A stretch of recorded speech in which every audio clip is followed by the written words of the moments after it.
What's up guys, Aiden here, Aiden's Lawn Landscaping. Welcome back to another video. Today in this video, we're talking about one thing that often gets overlooked on large landscape jobs, that when you're cleaning up the job, you often forget about. That if you forget about it, you're gonna have a mad client, and if you do it, you're gonna be eating into your profits and causing you to lose money, but it has to be done.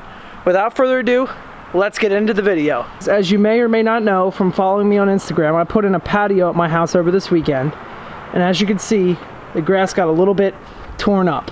So I'm not concerned about it. I'm actually going to walk you up here so you can see the side yard is even a little bit worse.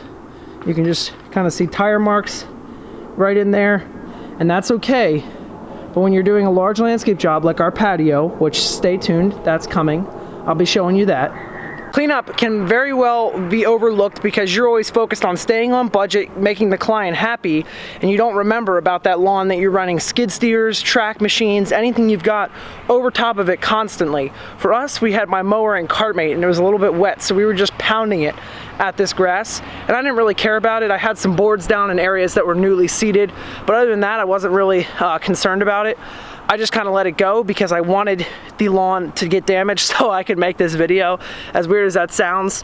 But you want to, if you can, put down boards. But even when you're done with those boards, you take them up, you're still going to have matted grass. So today in this video, I want to talk about a couple solutions of how you can correct those issues, address that, make the client happy, and leave the job just as clean as you found it. So let's get to it. Through this area, there's real no lawn damage other than the existing turf is laid over pretty hard. So through here, my recommendation would be take a leaf rake. Your cheapest option would be a leaf rake, and rake this grass, stand it back up. Or if you have a backpack blower, just take your backpack blower and blow this grass, stand it right back up. I've done it, I've tried it, it'll stand right back up.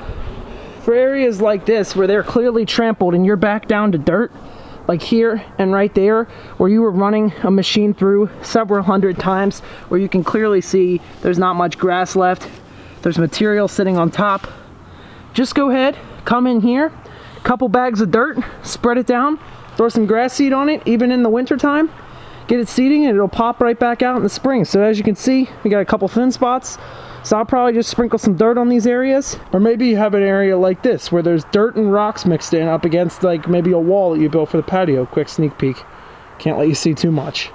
Stuff like this where you've got stone mixed in or pieces of chunks, you could still use a leaf rake, but one of the best options I recommend is checking out the Steel or the Echo paddle broom attachment.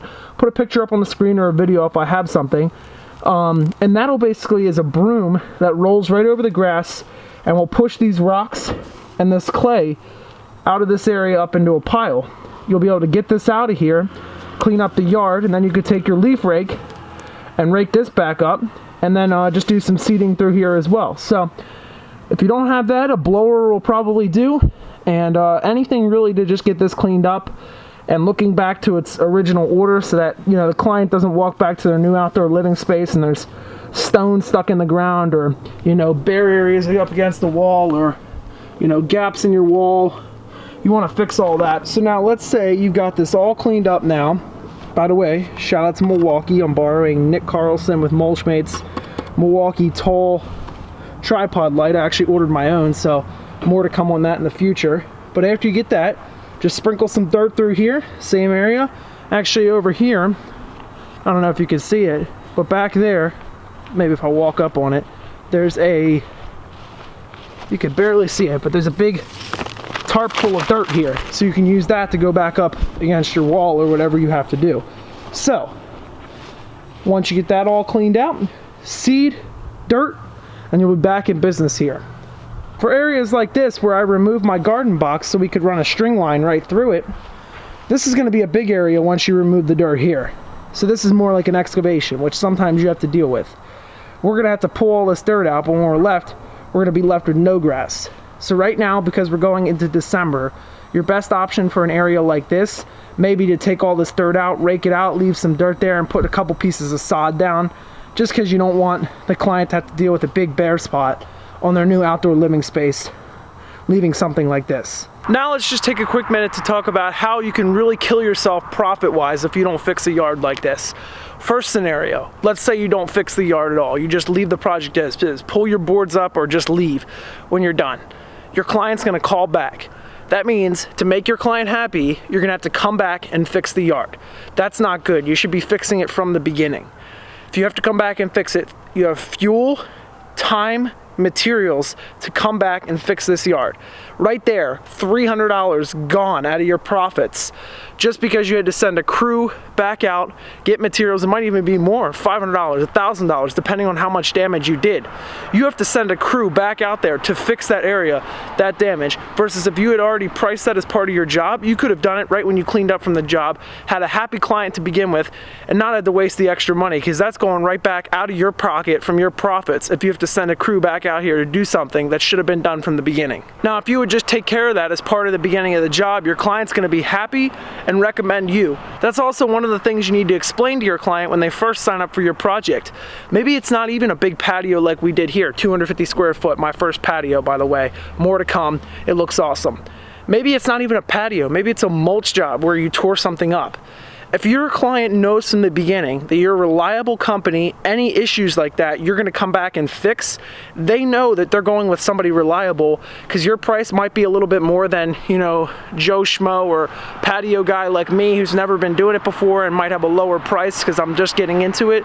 I'm not saying you shouldn't go with somebody like me, but you know, I'm still learning. There's plenty of other companies out there that have been doing this forever and have a lot more experience, and their price is gonna be maybe a little bit higher because they understand that it's gonna cost them time to fix this yard. That's another hour here that you may even simply overlook, not even remembering you have to come back out and fix this yard.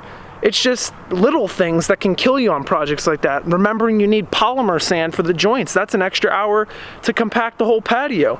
Remembering those simple things when you're done the project can really kill you if you don't remember it. So, just those little things. I thought I'd bring you a quick tip today. I don't know, 7-8 minutes here. One of the things that can really kill you on a project, it's killed me before on bigger projects, normally stuff that's over $3-5 grand. It's killed me. I've had to go back out, correct issues to make the client happy. Whereas if the issues were corrected from the beginning, or they understand how you're going to do something. Here's another example. Say you aerate and seed and you want to get the lawn nice and thick right up to the beds. You're going to throw seed, and say you don't have your side guard on, or you don't have a side guard. You're throwing seed right up to the beds, which means that you're going to get seed in your flower beds.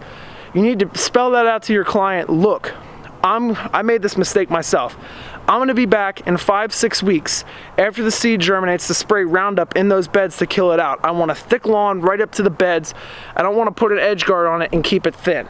Spell that out to the client. I made this mistake this year. I had to send a newsletter out versus spelling it out from the beginning. Make sure your client knows that from the beginning so that that's not an issue. I think the biggest takeaway from this video is that make sure your client knows. That's all I got for you guys today. Hope you enjoyed the video. If you have any other questions, leave them in the box down below. But with that, I'm Aiden from Azon Landscaping. Thank you for watching. Hope you guys enjoyed, and I'll see you on the next one. Peace.